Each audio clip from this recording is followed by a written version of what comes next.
we're going to start tonight in Canada. It is very much the Santa Claus of countries in that it's jolly, northern, and absolutely filled with reindeer jizz. Oh, we're fucking back. Over the last few weeks, Canada's capital has had its downtown besieged by protesters. Ottawa becomes a global front line of frustration over vaccine restrictions. Hundreds of trucks are blockading the area around Parliament. We're sitting here just because we think we're doing the right thing here. Okay, here's the thing about that. Sometimes sitting in your car is doing the right thing, like if you're waiting for your McFlurry, or dropping off your kid's baseball glove, or screaming in a Trader Joe's parking lot because that was supposed to be your 1 hour alone. You had to spend it going to get that fucking glove, even though you asked Brendan 3 times if you had it before you left the house, and if you don't just sit here for a minute, you might do a murder. And look, I will say broadly, there is nothing wrong with civil disobedience. It's often the most powerful way to bring about change. But occupying a capital city for nearly a month over objections to vaccine mandates for truckers, especially when both the Canadian Trucking Alliance and Ontario Trucking Association have disavowed the protest and roughly 90% of truck drivers have received their vaccines, feels at best an over-response.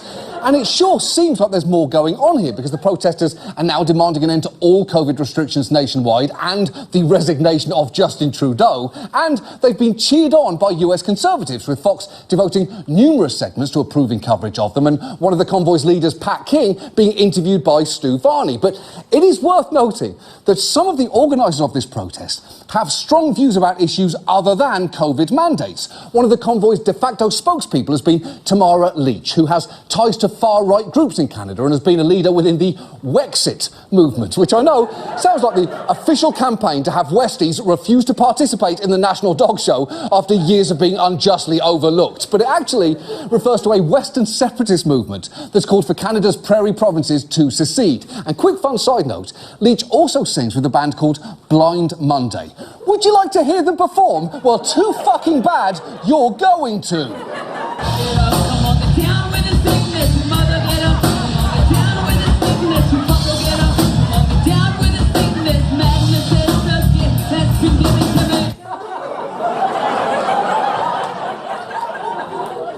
Cool. But I will say this, it is hard to think of a song more thematically appropriate to her cause than Get Down With The Sickness, except for maybe My Heart Will Go On, in that it's both Canadian and also inextricably linked with completely avoidable tragedy. Now, as for Pat King, remember the guy who Fox excitedly interviewed this week, you don't need to look deep into his past to find some pretty inflammatory views. What there is there's an end game. It's called depopulation of the Caucasian race, or the Anglo-Saxon. And that's what the goal is to depopulate the Anglo-Saxon race. Because they are the ones with the strongest bloodlines. And we'll leave it at that, because then we get into a whole different topic. Holy shit, there is a lot going on there. Not least of which is that you're about to bring the Anglo-Saxon numbers down by at least 1, Pat, if you don't keep your eyes on the fucking road there.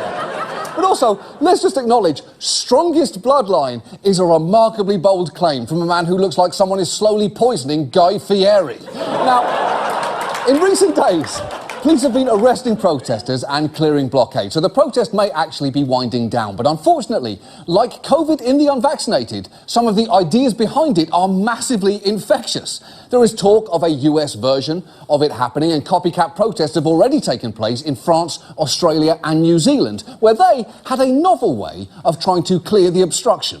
Lines of vehicles rolled into New Zealand's capital city last week, blocking streets near Parliament. Officials in New Zealand using softer tactics to try and get people to move on, playing songs from loudspeakers like You're Beautiful from James Blunt, and music from Disney movies, even Barry Manilow. Oh, come on, New Zealand.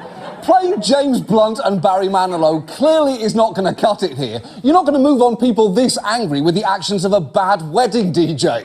Besides, as we all now know, if you really want to get a crowd to disperse, you don't go with Disney or James Blunt. Take it from me. You go with the only song guaranteed to clear a room, and it's this. Exactly, 100% successful. And now, this.